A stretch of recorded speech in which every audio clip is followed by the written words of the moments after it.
Hey everybody at home in Norristown. I'm Ben Detweiler. And I'm Breezy Hagel, and we are your 2013-2014 Eagles Eye hosts. Welcome to our first episode of the school year. Pretty exciting. First episode. We have a lot planned for you. So That was a lot of lots, Ben. it's symbolism, I guess. No, it's not. It's not? No. I don't know what it is, but it's not symbolism. I need to work on my figurative language skills. Baz wouldn't be happy. He would not. Ugh. Well, we are out here on this nice, hot, humid, and cloudy day. It's kind of nasty. It's really nasty. I'm sweating just out here. I'm sweating just standing here. It's disgusting.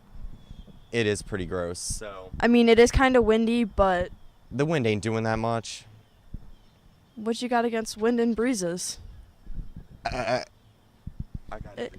Is there a problem? We can fight it out right now. All right, let's go. Let's go. So let's go check out that discipline interview. Yes, because there's some new changes to the discipline code. Mm-hmm. So let's go check that out. Hi, I'm Ben, joined today by Mr. Michaels to talk about the discipline policy for this year. Thanks for joining us today. Oh, thanks for having me, Ben. My pleasure. All right, so what new changes are there for the discipline policy this year? Well, we do have several new changes to the code. Most notably, if you look at the N book and the code from last year and compared it to this year, there's an elimination of category 100 level offenses. The reason for that is because we have empowered the teachers to take more responsibility for category 100 level offenses, typically offenses that impede student learning, maybe minor things like classroom disruptions and maybe some inappropriate speech in the classroom. Teachers will be handling that on their individual basis using normal teacher interventions such as detentions and conferences with parents, phone calls home, that type of thing. Okay.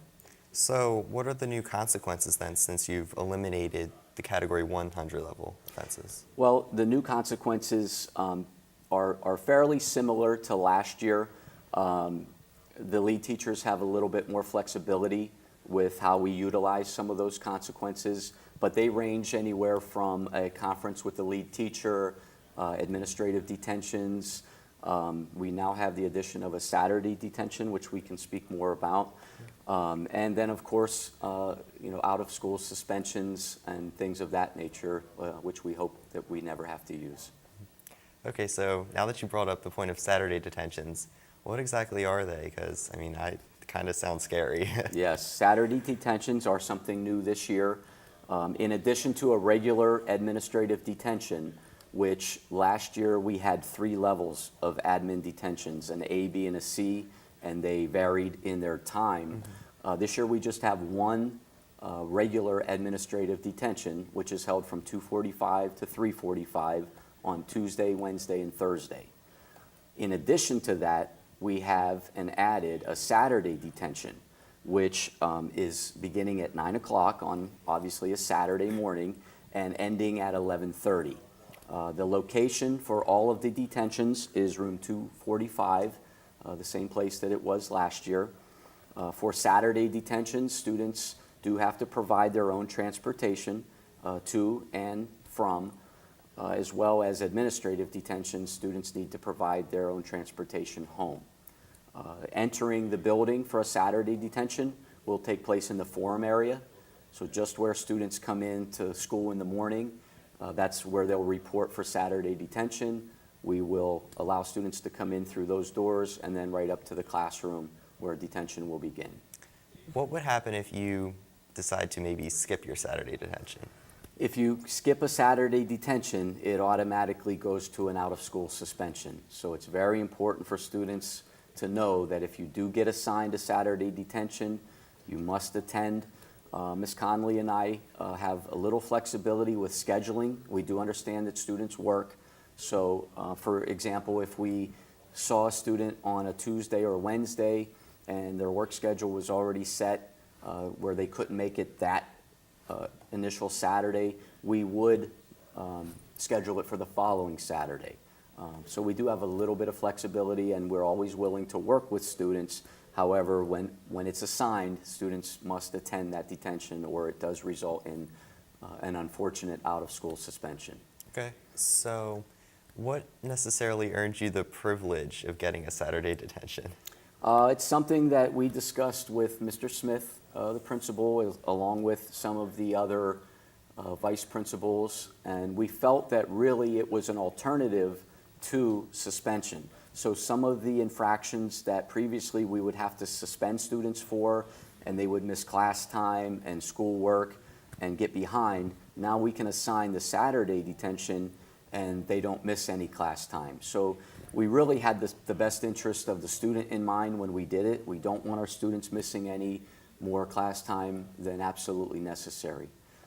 One further thing that I wanted to mention as far as the regular detentions that take place during the school week on Tuesdays, Wednesdays, and Thursdays. If a student cuts one of those, that results again in the Saturday detention. Okay. So it's very important that, if you're assigned the detention as a consequence to one of your poor choices, that you attend it, get it over with, and we move forward. Okay, so with the dress code this year, have there been any real major changes like last year?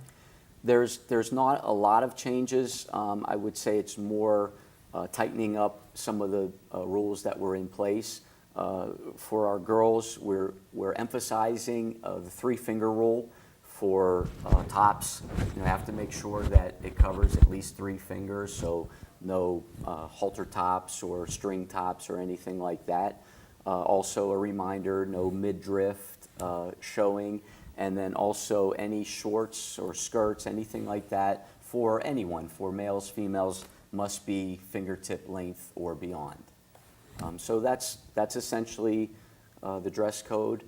Homeroom teachers will be checking on a daily basis. If students are not in compliance with the dress code, they'll be sent down to the auditorium during homeroom, in which case we will attempt to get that student up to code, either by having them put on another shirt or calling a parent or guardian to come in and bring a change of clothes. Okay, and then on a side note, the cell phone policy, has that changed at all? It hasn't, and again, we want to commend our students and staff. Last year we adjusted our cell phone policy kind of midstream, and we had a rocky start. We had to collect a lot of cell phones early on, but by the end of the year, students were complying to the new policy, and we really didn't have to deal with it very much.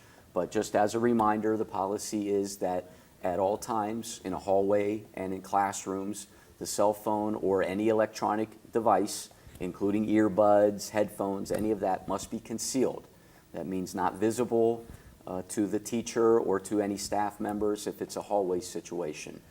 If by some chance it's not concealed and students have them out and visible, first offense, a student is sent to discipline. The lead teachers will confiscate the electronic device. We log it in, we lock it so that it's safe, and then we return it to the student at the end of the day. If there is a second offense, we do the same process. Security will be called, the student's escorted down to discipline.